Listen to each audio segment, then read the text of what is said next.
G'day, my name's Michael Tissot and I prepared this cheat sheet for April 2026. As you can see, I'm behind. I'm going to make a big effort to catch up in the next couple of weeks and be up to date. If you haven't seen one of these before, the purpose of them is to summarise all ACCC developments in that particular month. So you'll be reading a lot of press releases and I guess a bit of commentary about the various matters that the ACCC are running. A bit of background about myself. I'm a competition and consumer lawyer and I've been running my own practice to sale legal consulting for close on 20 years now. It's a long time. And I help companies, individuals with competition and consumer law matters. Also do a bit of expert consultancy work for various legal publishers on competition and consumer law, and have a part-time role as a general member of NCAT in New South Wales.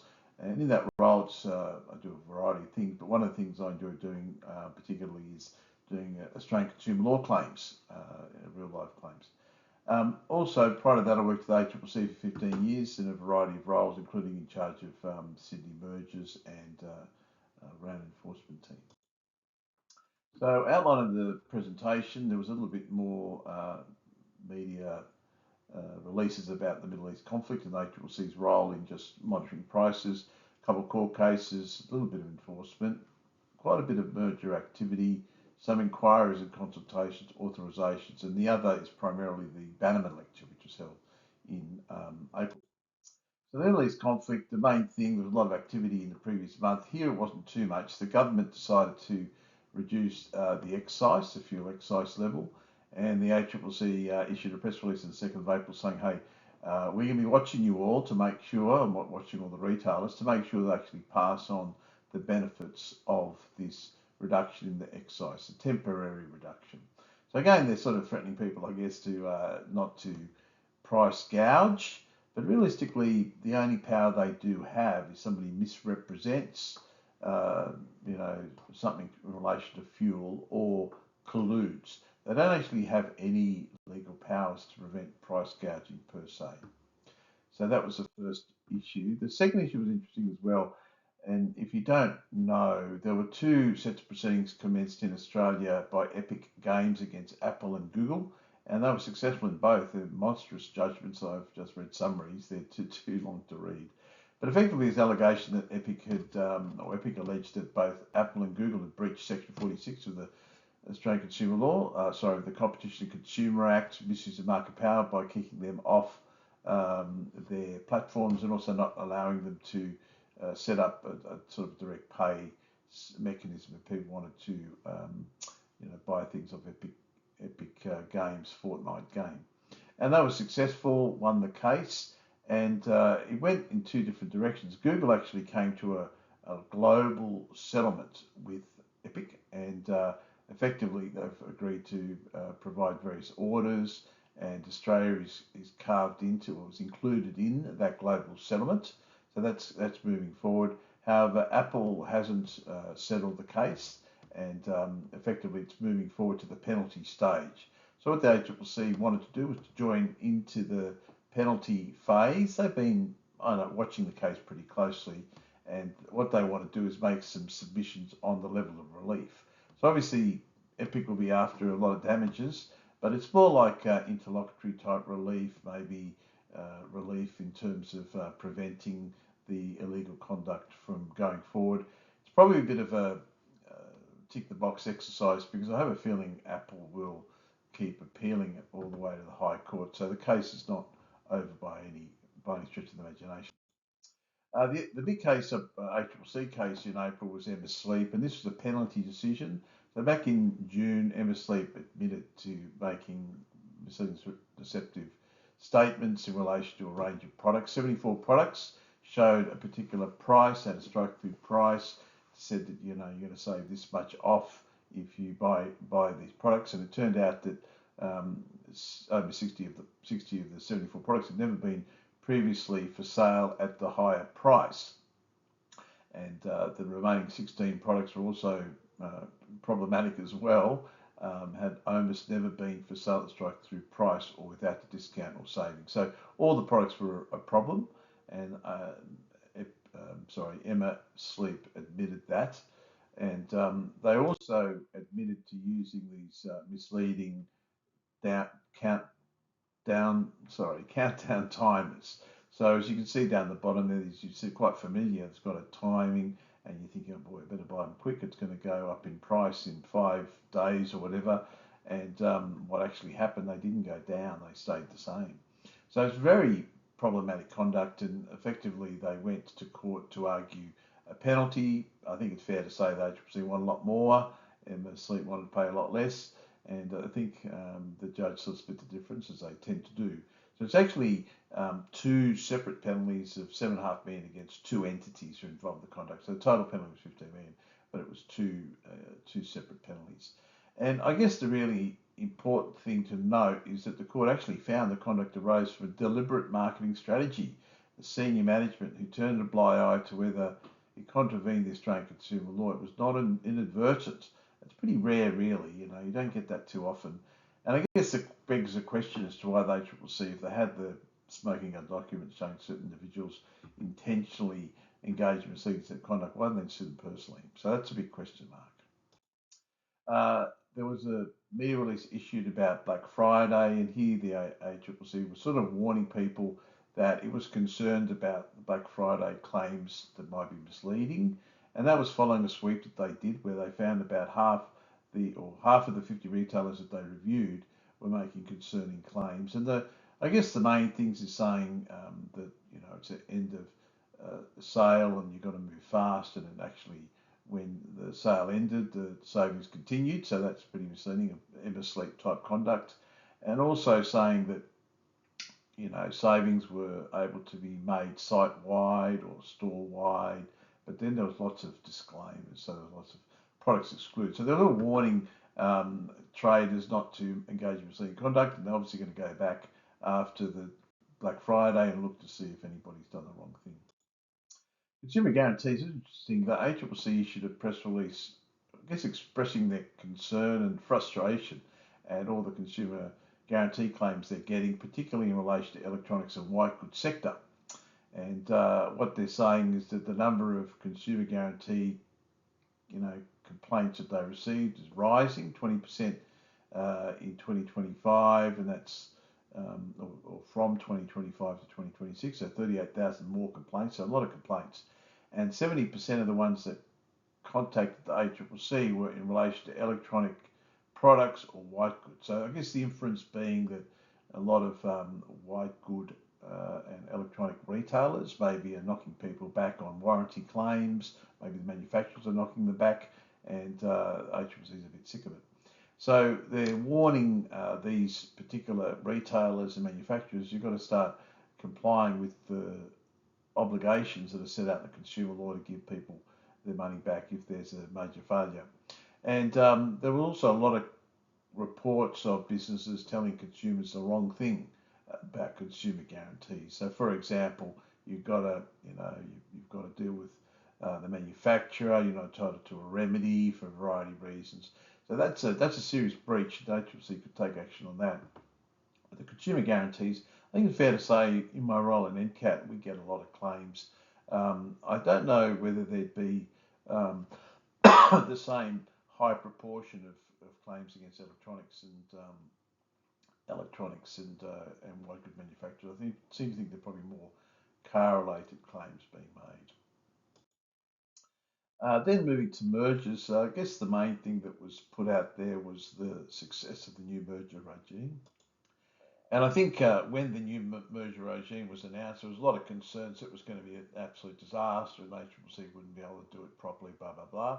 And I think those concerns have proven not to be correct. Admittedly, the system needed a lot of tweaking, a lot of unintended consequences, but they're performing very well. So as you can see, the ACCC announced that the merger regime is working as expected. They're meeting their commitments on decision timelines, and they're doing a very good job. And they included a couple tables to just show how they're going. So here you can see there's notifications and waivers. So waivers can be applied for if there's really absolutely no competition issue. And as you see, there are a lot of waiver applications being made and a lot of notifications. So as you can see that a lot of people are saying, hey, it gets caught by the thresholds in the sense of turnover, but we don't think there's anything there. And then, as you can see, of notifications, a lot were approved at phase one, so before the big information requests come in. Under assessment, 22, so a few have are still being looked at to determine whether they go to stage two, phase two. Two have gone to phase two, and they're actually discussed in this particular presentation. I'll come to them shortly. So things are going well, like a lot are getting through at phase one before it becomes very expensive. And as you can see down the bottom, the phase two, Ampol's acquisition of EG, which was subsequently approved, and Coles' acquisition of the supermarket site in Kalgoorlie, which was knocked back. That's in the future. And the waivers, you can see, got a lot of waivers. 70 were approved, 6 were not approved. Could be because they were raised more significant issues and it wasn't appropriate to apply for a waiver. 32 are being looked at. So the system's going very well. They're doing a great job, ACCC. And then you have the timeliness of their decisions, and for waivers, they're making decisions very quickly, average of 11 business days, so that's very good. And then I guess waivers are likely to be very straightforward decisions. Obviously, notifications involve a bit more, but even there, 18 business days average, that's super duper quick. And again, ACCC has always been, I think, the quickest regulator in the world in terms of clearing matters. And the voluntary regime, they're the quickest, and they're the quickest now with the mandatory regime. So hats off to the ACCC. The big merger that went to phase two, so I guess on those statistics you've got to add on this one. This was Microstar and Convoy, and this relates to keg pooling services, so for pubs, kegs for beer and stuff. And it's been knocked back once before. The ACCC said no, but now it's been reapplied. Reapplication was made under the new regime, and the ACCC, not surprisingly, has put it to phase two. So the ACCC still has concerns that it's going to lessen competition in this market for keg pooling services. I guess the key thing, Convoy, I think, is in significant financial trouble. There was an argument it may go into liquidation, so there could be a failing firm argument. Well, I'm pretty sure a failing firm argument has been put forward, and the key issue in failing firm is, are the assets going to leave the market if the business, the distressed business, is not purchased by their competitor. And I guess the ACCC may think that's not going to happen. If Microstar doesn't buy it, somebody else will buy it and compete in that market. So we'll see what happens there. The other one that followed the same pattern, it was opposed under the old regime. IAG has reapplied to try and get their acquisition of the RAC in WA through, and it's gone to phase two review. Again, not surprising. The ACCC genuinely thinks this is a problem, and it relates to motor insurance and home contents insurance WA. Also, there's some concerns about smash repairers as well. And the ACCC still of the view that acquisition could substantially lessen competition in the supply of motor vehicle insurance and home and contents in WA, and they do have some concerns about smash repair services. That's probably like exclusionary conduct, maybe. They're worried about that. Again, I just can't see this being a breach, because even though RACI has developed a very big market share in WA, doesn't mean the market's WA. There might be parochial, WA people parochial. Of course they are. They might just like RACI. They might have historically been a member of the club, and they've got insurance through it. But there's no way in the world this is a state market. Like, you can write insurance for motor vehicles, and you do write insurance for motor vehicles and home and contents insurance from anywhere in Australia. So I think the ACCC, the quicker they realise that this is not a breach, the better. And if they go to court, I think they'll lose. Inquiries and consultations, gas. So these reports come out all the time, and it's all very, very up and down. And I guess it's sort of saying that, well, things are looking okay. It's going to be very tight. There's not enough supply in the relevant areas, but I guess it can move around from the northern states down the southern states to be able to meet demand. That's always contingent on various things. It's contingent on some of the gas getting sold overseas, but it's also contingent on the transportation, storage, and all the rest of it. So basically, we've got enough gas to meet demand in the third quarter of 2026, and the idea is that East Coast gas markets predict to have a supply-demand balance of between 12 petajoule shortfall and 3 petajoule surplus, which isn't very good. But clearly, the issue, it's in the northern states, and a lot of that stuff goes overseas. And in southern states, they're going to have shortages. They're going to have to rely on gas coming south. And as you can see, it's all very confusing, I guess, this diagram, but showing the demand in the southern states. So as you can see, the blue thing is how much has been produced, and then the light, what aqua is demand, and you can see shortfalls. And what's happening is they're I guess hoping that these little boxes here with the dotted lines, that's gas coming down from Queensland to meet demand. So they're hopeful that the demand will be met by gas coming down from Queensland.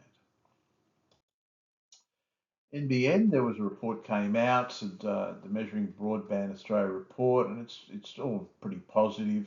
Households are receiving internet speeds close to the promised speeds of their plans. The problem has been and has always been the fibre to the node. They continue to underperform. I wouldn't say by huge amounts, but still, you don't really want any underperformance.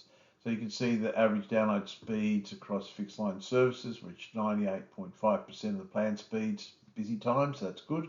Underperformance of high-speed plans is usually due to the way you've set it up in your house. You might be using an old modem or something like that. So it's probably good to get a technician out to have a look if you're not meeting your requirement or your expectations. And the FTTN connections continue to underperform, but it's not 11% should be lower, but it's probably not as high as it was historically. Authorization. So a lot of these were fairly routine. The Qantas American Airlines, it's an interim, so on its face, the ACCC thinks it's probably okay. Qantas and American Airlines have an agreement where they're able to cooperate on trans-Pacific routes between Australia, New Zealand, the United States, Canada, and Mexico. So the view is they're going to continue that and seeking comment on whether it should continue. Uniting Church has been approved. So Uniting Church had the idea of getting together with other parts of its denomination to buy insurance as a group, and so that makes sense to be able to keep the premiums down. So that's been approved. A lot of public benefit there, transaction costs and various things. Also, Countrywide, that's been authorised. This was an agreement between Countrywide and various other entities associated with it, where they could bargain with various suppliers to try and get better prices and obviously save on transaction costs. And so it's independent food service distributors to negotiate trading terms with suppliers. So that might be large suppliers, large wholesalers. It might be large food suppliers, McCain's, large food suppliers. So there's probably an imbalance in bargaining power.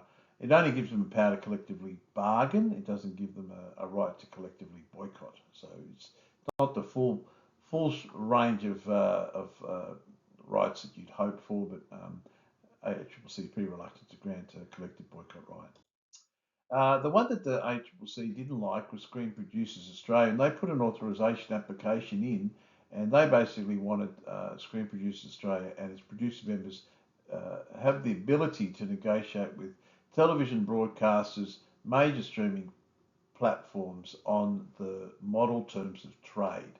So they could all come together and have one big negotiation with both those groups who you'd say have a fair bit of power in the market, particularly the streaming platforms, and there'd be public benefit. But the ACCC didn't accept that. They thought there would be some benefit for SPA producer members, and they'd be able to get better input into contract negotiations. However, they were concerned that it might actually have a negative impact, and maybe they saw it more as a private benefit rather than a public benefit, which clearly would be a private benefit. So the question is, how does that translate to a public benefit that should be permitted? So it hasn't been knocked on the head. The idea is that it's not going to get through. I guess the screen producers could make some submissions as to why it's in the public benefit, and maybe they'll get across the line. But not looking good for them, I would say. This was another issue that came up. The Food and Grocery Code, the updated version, has come into effect, and as a result of it coming into effect, certain new obligations are now there.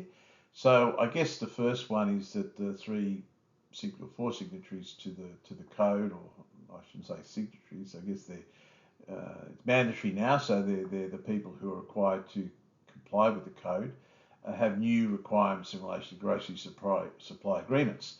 So basically, they are required, to explain the circumstances in which they can make changes to their agreements. Also, the circumstances in which they can require suppliers to make payments. So that's obviously farmers and other suppliers, or to set off payments from supplier invoices. So I guess wastage or things like that. So there are new rules about that. There is an ability to opt out of the protections, which I don't know why they included opt out in there, but I guess freedom to contract and all that sort of stuff. But I guess suppliers and supermarkets can opt out. I don't think it makes a lot of sense to opt out if you're a supplier. Large grocery business must negotiate in good faith and must not engage in retribution against the supplier. I thought that was probably always illegal. I guess ACCC should be quite vigilant to see if any of that's going on.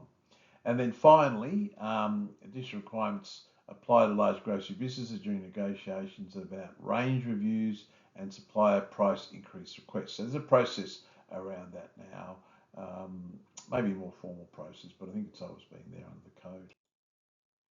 The Bannerman lecture happened, and it was Luke Woodward, my former boss, who's now the Enforcement Commissioner, and he gave the Bannerman lecture. And I guess with these things, like, nobody really says anything very controversial in these lectures, do they? It was a lot of the history of, Bannerman's legacy and the history of the Trade Practices Act and the Australian Consumer Law and all that sort of stuff. So I guess, not going to knock your socks off. I think the main thing that I found interesting was a comment that was made. In many respects, we face some similar challenges to those facing Ron Bannerman. There's a need to strengthen competition to help lower the cost of doing business, consumer prices, drive productivity, so the competition laws can play its important part in lifting Australia's economic performance. And I think this is an important message that competition is the way to improve performance in the economy. And there's been a lot of talk at the moment about stopping regulation, pulling back on regulation. A number of commentators have identified the ACCC and ASIC and other groups as being holding back productivity because there's too much red tape and blah, blah, blah. And that's just the old arguments being rehashed. The national champions, we need a light touch regulation, and it's just a recipe for disaster. You can see it globally. You can see in the UK there's a big pushback on regulation, light touch regulation. Productivity can be spurred by pulling back on regulation. It really should be the last option, I think. I think you should be looking at other ways of spurring on productivity than trying to cut back on regulation. But I think that's an important message, and I think the government needs to be quite firm in resisting calls to cut back on regulation, maybe in certain sectors. Like, I don't think competition and consumer law is a good place to sort of lighten the burden, in a sense, as happened in the UK with the CMA, who they sacked the boss and they sort of gave a steer.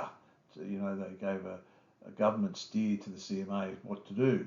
And since then, they've been letting lots of problematic mergers through. So you can't do that. We can't afford it as an economy. Productivity will be enhanced by having fierce competition in markets. And there are a lot of markets in Australia that don't have fierce competition, a lot of duopolies around the place and oligopolies. So I think it was important that government realise it's not a good idea to give business what it wants, less regulation, at least in the ASIC ACCC space. Maybe building regulations and occupational licenses and all that area, even maybe product safety, having standard product safety laws would be sensible. but competition and corporate areas are too important to light uh, to drop the standards. Dropping the standards would be a big mistake. The commentary, the Middle East conflict, I guess it's diminishing the amount of work the ACCC does. I think the funny thing about the whole talking tough by the ACCC is they don't really have any powers. They don't have any powers to stop price gouging, except in supermarkets. So that law's come in. But so they're just trying to scare people not to do what's economic rational, which is to pass on pricing to make more money, and that's what happens if there's shortages. You charge more money, you make more money. It's the way it works. It's economics. But I guess people are probably too scared to get accused of being a price gouger, so they're trying to scare people to maybe wear a bit of margin loss. Epic, Apple, very interesting to see how that goes, what remedies the judge determines. Clearly the appeal's ready to roll, I reckon, and I just cut out the full federal court, just go straight to the High Court, but that's where it's going to end up. And I think it'll be very interesting how it goes. It's interesting how Google has decided to settle, and I might talk a bit more about what they've agreed to do, but clearly Apple, they want to fight it to the end. Emma Sleep's a really interesting case. Like, it's a big penalty. It sounds bigger than it is because it's two entities being fined for their role in misleading conduct. So it's a $15 million penalty, but 7.5 against two entities. The key thing here is it was just intentionally, according to the judge, intentionally misleading conduct. It was done in a very cynical manner, and the senior management was involved. And I just don't understand why the ACCC doesn't sue individuals. It may have been like that Emma Sleep said, well, admit the contraventions and you drop the individuals. I don't know, maybe that was it. But maybe it's just best to run these cases because, they would have won, let's face it. The internal documents seem very, very bad. And maybe just run them. And individuals, unless individuals are held accountable, they're just going to keep doing it, aren't they? So, good outcome for the ACCC, but really you've got to question why individuals weren't included in the case. Merger regime performing very well. ACCC's meeting all its obligations, doing a great job. A lot are going to phase 2 now. I think it's up to at least 4 gone into phase 2, and there's going to be some oppositions coming shortly.